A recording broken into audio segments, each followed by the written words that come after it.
ఎందుకు ఈ దారం కట్టావు?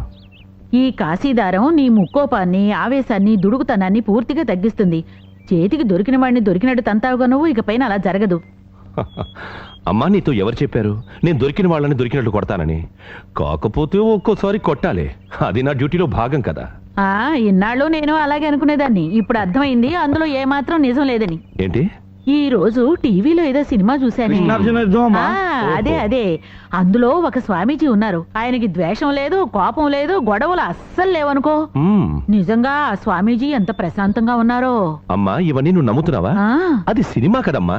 అదేదైతే ఏమిలే, ఇకనైనా నీ కోపం కాస్త తగ్గితే చాలు.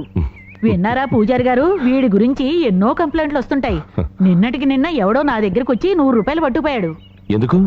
ఎందుకేంటి, వాడి మొహం పచ్చడి చేసావు కదా, మొఖాన 3 కుట్లు పడ్డాయి. 3 కుట్లు పడ్డాయా? ఓ అతనా? అతనే. వాడు ఓసారి అలా రండి. మరి నన్ను ఏం చేయమంటారు? పబ్లిక్ గా ఒక అమ్మాయిని ముద్దు పెట్టుకున్నాడు వాడు. అయ్యో శివ శివ. నువ్వు ఇప్పుడు పూజారితో ఏం చెప్పావు? బాబా, అది పబ్లిక్ గా వాడు చట్టాన్ని తన చేతుల్లోకి తీసుకోవాలని చూశాడు. నువ్వురా ఎక్కు. అలాగే అలాగే. విజయ్ సార్, అమ్మని ఇంట్లో దించేసి ఆఫీస్కి వచ్చాయి. అలాగే సార్. ఇది అన్వర్ సార్.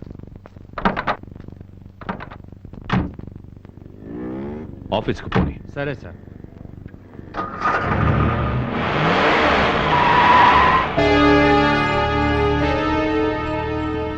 ఎవరది? ఫైనాన్స్ తాలూకు సార్. ఒక్క నిమిషం.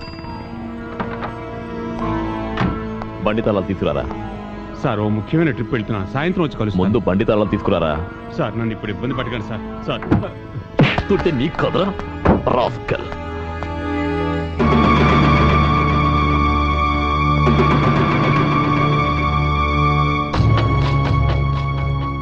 ఆ కేసు ఇవ్వు.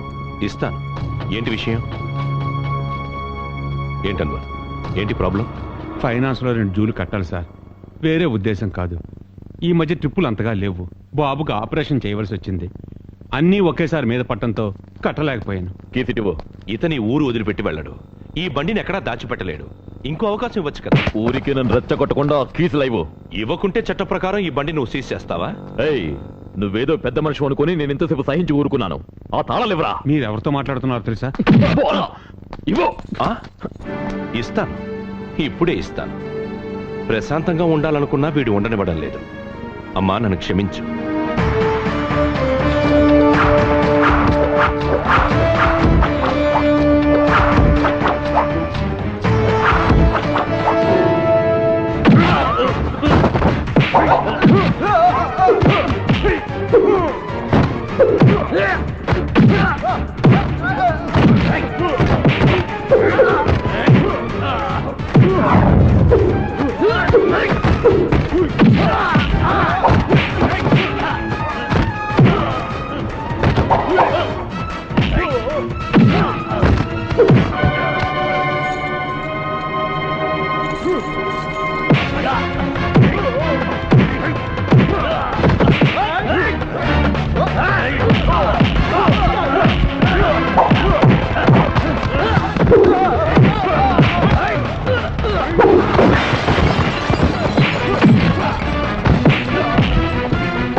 నిన్నిలా చావచేత కొట్టింది ఎవర్రా అని అడిగితే ధైర్యంగా చెప్పు. జయసింహ అని. అశోక్ జయసింహ.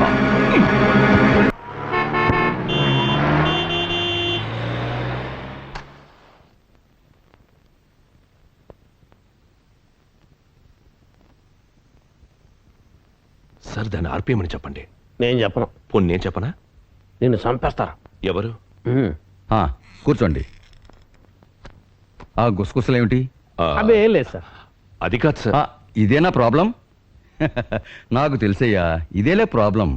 ఇంట్లో ఉంటే మా ఆవిడకి, పార్టీ ఆఫీస్లో ఉంటే కార్యకర్తలకి, అందరికీ ప్రాబ్లం దీంతోనే. అయితే అలవాటు మానేయచ్చు కదా సార్. కుదిరి చావడం లేదు. వయసు అయిపోయింది కదా. ఇంకో 2-3 సంవత్సరాలు ఎక్కువ బతకడం కోసం చిన్నప్పటి నుంచి దీంతో ఉన్న స్నేహాన్ని వదులుకోవడానికి మనస్సు రావడం లేదయ్యా.